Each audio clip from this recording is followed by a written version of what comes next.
Halo semua, saya Wilani Kaleta dan pada video ini saya akan menjelaskan tentang dua kasus sengketa internasional yang pernah terjadi. Selamat menyaksikan. Sengketa yang pertama yaitu sengketa Sipadan dan Ligitan, dua pulau yang diperebutkan Indonesia dan Malaysia. Di mana sih letak kedua pulau ini? Sipadan dan Ligitan terletak sejauh 21 mil dari pantai daratan Sabah dan 57,6 mil dari pantai Pulau Sebatik di ujung timur Laut Pulau Kalimantan. Persengketaan ini mulai mencuat pada tahun 1967, di mana diketahui dalam pertemuan teknis hukum laut bahwa kedua negara ternyata memasukkan Pulau Sipadan dan Ligitan ke dalam batas-batas wilayahnya. Setelahnya, Indonesia dan Malaysia memberi status quo kepada kedua pulau, yang ternyata pemahaman Indonesia dan Malaysia akan status itu berbeda. Indonesia berpikir bahwa pulau itu harus dikosongkan sampai sengketa selesai. Sebaliknya, Malaysia mengartikan pulau tersebut tetap berada di kepemilikannya. Sehingga Malaysia membangun resor pariwisata baru yang segera diprotes oleh Indonesia. Tidak hanya itu, Malaysia secara resmi memasukkan Sipadan dan Ligitan ke dalam peta nasionalnya. Pada 1991, kedua negara membentuk kelompok kerja bersama dengan tujuan untuk mempelajari pulau, namun ternyata tidak dapat mencapai persetujuan. Indonesia dipimpin oleh Presiden Soeharto berangkat ke Kuala Lumpur pada 7 Oktober 1996 untuk membentuk perjanjian final dan binding dengan Perdana Menteri Mahathir dari Malaysia. Rencananya perjanjian akan diajukan di persidangan.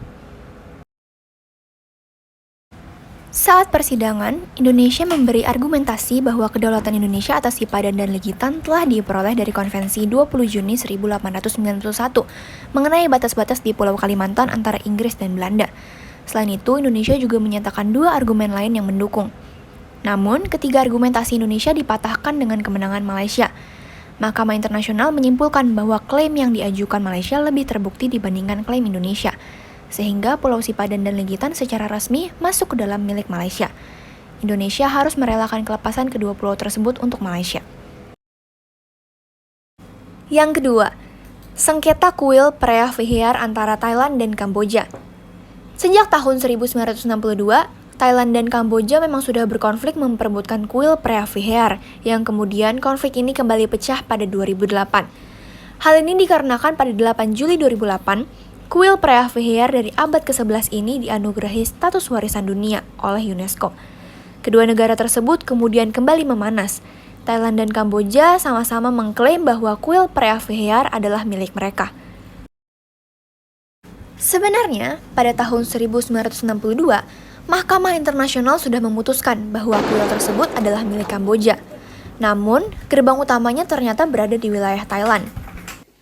Sengketa ini bermulai ketika demonstran Thailand melompati kawat berduri mencapai kuil, sehingga membuat pasukan dari kedua pihak menggelar serdadu. Pada 3 Agustus, pasukan Thailand dan Kamboja terlibat kontak senjata selama 10 menit dan melukai seorang tentara Kamboja. Tanggal 16, kedua negara sama-sama menarik mundur beberapa pasukannya di perbatasan. Namun, tentara Kamboja dan Thailand kembali berselisih dan membuat dua tentara Thailand terluka akibat ranjau. Hal ini kemudian menjadikan alasan bagi Thailand untuk mengeluarkan tuduhan bahwa Kamboja telah sengaja menanam ranjau di wilayah itu. Pada 24 Oktober, Perdana Menteri kedua negara bertemu di Beijing dan setuju menghindari bentrok senjata. Namun, pada Maret 2009, Kamboja mengancam akan terjadinya pertempuran karena 100 pasukan Thailand diduga menyeberangi perbatasan. Pemerintah Kamboja kemudian meminta bantuan kepada Pengadilan Tertinggi Perserikatan Bangsa-Bangsa atau PBB untuk memerintahkan Thailand menarik tentara dan menghentikan aktivitas militer di sekitar kuil. Kedua negara yang bersengketa tersebut juga meminta kesediaan Indonesia untuk menjadi penengah konflik di antara mereka, yang disambut baik oleh pemerintah Indonesia. Indonesia membentuk tim peninjau yang terdiri dari unsur sipil dan militer, yaitu Kementerian Luar Negeri dan Kementerian Pertahanan, serta perwira militer TNI. Indonesia sendiri sebagai ketua ASEAN telah turut andil sejak awal dalam upaya untuk mendamaikan kedua pihak. Berikut adalah sumber-sumber yang saya gunakan sebagai data pada video ini. Sekian video kali ini, terima kasih.